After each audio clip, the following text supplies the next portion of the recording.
औज़ु बिल्लाहि मिनश्शैतानिर्रजीम बिस्मिल्लाहिर्रहमानिर्रहीम या अय्युहल्लज़ीना आमनु इस्तईनु बिस्सब्रि वस्सलात इन्नल्लाहा मअस-साबिरीन सदक़ल्लाहुल अज़ीम।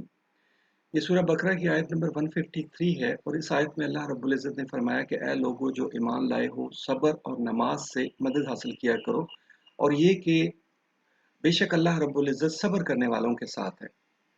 अच्छा, इस आयत पर हम पहले भी छोटी सी बात कर चुके हैं और वो ये कि इस आयत को समझ लेने का मतलब ये है कि अगर हमें कोई मुश्किल, कोई तकलीफ, कोई परेशानी आए तो मदद के लिए सबसे पहले हमारा ज़हन जो है वो नमाज की तरफ जाए और हमारा अमल ये होना चाहिए कि हम अपनी उस तकलीफ और उस अपनी परेशानी को अपने दिल में रख कर अल्लाह रब्बुल इज़्ज़त के सामने नमाज में खड़े हो जाएं और दुआ करें कि परवरदिगार इहदिनस सिरातल मुस्तकीम, कि मेरी मदद फरमा दीजिए, मुझे हिदायत अता फरमा दीजिए, मुझे राह दिखा दीजिए। अच्छा, यही तरीक़ाकार नबी पाक सल्लल्लाहु अलैहि वसल्लम का था। नबी पाक सल्लल्लाहु अलैहि वसल्लम की ये सुन्नत थी कि वो हर तकलीफ़, हर मुश्किल, हर परेशानी में नमाज़ पढ़ा करते थे और नमाज में दुआ किया करते थे और यही अल्लाह रब्बुल इज़्ज़त का हुक्म है। ये इस्ताईनु जो लफ़्ज़ है ये अमर का सीगा है, ये हुक्म है कि इस तरह किया करो, यानी नमाज से मदद लिया करो और और अल्लाह रब्बुल इज़्ज़त का मदद फरमाने का ये वादा भी है। लेकिन इस अल्लाह रब्बुल इज़्ज़त की इस मदद को समझने की थोड़ी ज़रूरत है, जिसको कि हमने पिछली वीडियो में मिस कर दिया था, लेकिन चूँकि ये बहुत ज़्यादा इम्पोर्टेंट चीज़ है, इसलिए हमने सोचा कि इस पर दोबारा बात की जाए और वो बात करनी है इस इस्ताईनु के लफ़्ज़ में। ये जो लफ़्ज़ है, इसी से इस्तिआनत भी बनता है, इसी से ताआवुन भी बनता है, जैसे कि सूरह माइदा में फरमाया गया है व ताआवनु इलल बिर्रि वत्तक़वा, कि नेकी और परहेज़गारी के कामों में एक दूसरे के साथ ताउन किया करो। तो ताउन तो हम समझते हैं ना कि क्या चीज़ होती है, कि ताउन ये होता है कि अगर कोई शख्स कोई काम कर रहा है, लेकिन उस काम को मुकम्मल करने की उसमें ताकत नहीं है, उसमें सलाहियत नहीं है या उसमें कोई वसाइल नहीं की कमी है, तो कोई दूसरा उसकी मदद कर दे, उसको सपोर्ट कर दे, उसको असिस्ट कर दे, तो उसके साथ ताउन करके उस काम को कंप्लीट करवा दे, उसको मुकम्मल करवा दे, तो इस चीज़ को ताउन कहा जाता है कि जिसमें जिस जिस शख्स की मदद की जा रही हो वो भी कुछ करे, वो भी कुछ हिम्मत करे और यही परवरदिगार अल्लाह रब्बुल इज़्ज़त का यही उसूल है, यही हमारे रब की सुन्नत है कि अल्लाह रब्बुल इज़्ज़त हमेशा उस बंदे की मदद फरमाते हैं जो खुद से कुछ करे, कुछ हिम्मत करे, कोई जुस्तजू करे, कोई एफर्ट करे, कोई हिले-जुले। इसी चीज़ को सूरह सूरह नजम में अल्लाह रब्बुल इज़्ज़त ने एक और अंदाज में फरमाया है कि लैसा लिल इंसान इल्ला मा सा, कि इंसान को वही कुछ मिलता है जिसकी वो कोशिश करता है। बल्कि इस आयत को भी अगर हम देखें तो इसमें भी नफ़ी से शुरू किया गया है कि नहीं है कुछ भी इंसान के लिए मगर जिसकी वो कोशिश करता है। यानी हर किस्म की पॉसिबिलिटी को ख़त्म करके ये फरमाया गया कि इंसान को वही कुछ मिलेगा जिसकी वो कोशिश करता है। यानी कोशिश करना अल्लाह रब्बुल इज़्ज़त की मदद हासिल करने की पहली शर्त है।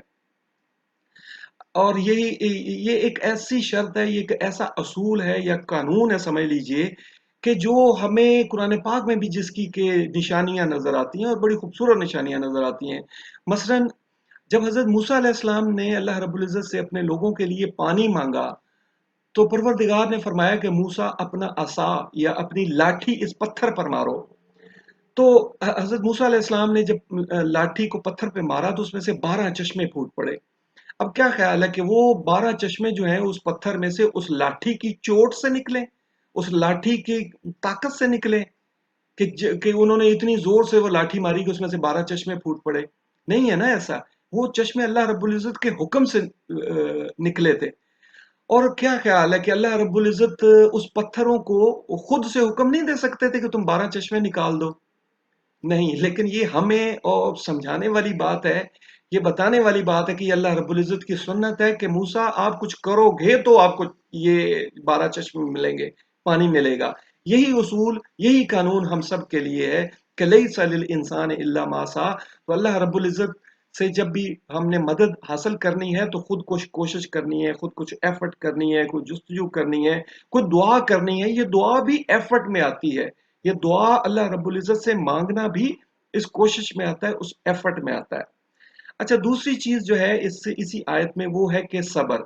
सब्र जो है वो दूसरी शर्त है कि अल्लाह रब्बुल इज़्ज़त से हमने दुआ मांगी तो ये नहीं है कि सुबह दुआ मांगी तो शाम को वो कबूल होगी। अल्लाह रब्बुल इज़्ज़त की तरफ से जो है इंसान के सब्र का भी इम्तिहान लिया जाता है, कि सब्र का मतलब है कि کہ पुरुम्मीद रहना, इंतज़ार करना, जमे रहना, डटे रहना, मुस्तकिल मिजाज रहना और इंतज़ार करना कि अल्लाह रब्बुल इज़्ज़त की मदद कब आती है। इंसान का सबसे बड़ा मसला ही यही है कि खुलिकल इंसान मिन अजल, के इंसान जो है वो जल्दी की हालत में रहने वाला बनाया गया है, वो जल्दबाज बनाया गया है। ये इंसान की फितरत की एक कमज़ोरी है और इस कमज़ोरी को हमने जो है इसको विन करना है, इसके ऊपर गलबा पाना है कि सब्र इसी कमजोरी को खत्म करने का नाम है। और अल्लाह रब्बुल इज़्ज़त ने फरमाया कि इन्नल्लाह मअस साबिरीन, के बेशक अल्लाह रब्बुल इज़्ज़त सब्र करने वालों के साथ है। तो जिसके साथ अल्लाह रब्बुल इज़्ज़त हो, जिसके साथ परवरदिगार हो, उसको फिर किसी और चीज की कमी रह जाती है क्या? उसको किसी और की मदद की जरूरत रहेगी? और यही मसला है कि जो जो सब्र नहीं करते वो फिर मदद के लिए दूसरों की तरफ देखते हैं, वो दूसरों की तरफ नजरें दौड़ाते हैं, अल्लाह के सिवा दूसरों की तरफ जाते हैं कि मदद मिल जाए, और अल्लाह के सिवा कहीं से भी मदद नहीं है।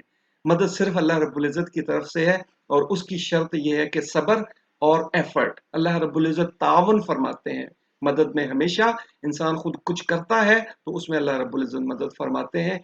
ये बहुत बड़ा उसूल है, इस उसूल को हमें याद रखना है, इसको समझना है और इस पर अमल करना है। अल्लाह रब्बुल इज़्ज़त हमारी मदद फरमाए। व आखिरु दावाना अनिल हम्दुलिल्लाहि रब्बिल आलमीन। जज़ाकल्लाह खैर, शुक्रान।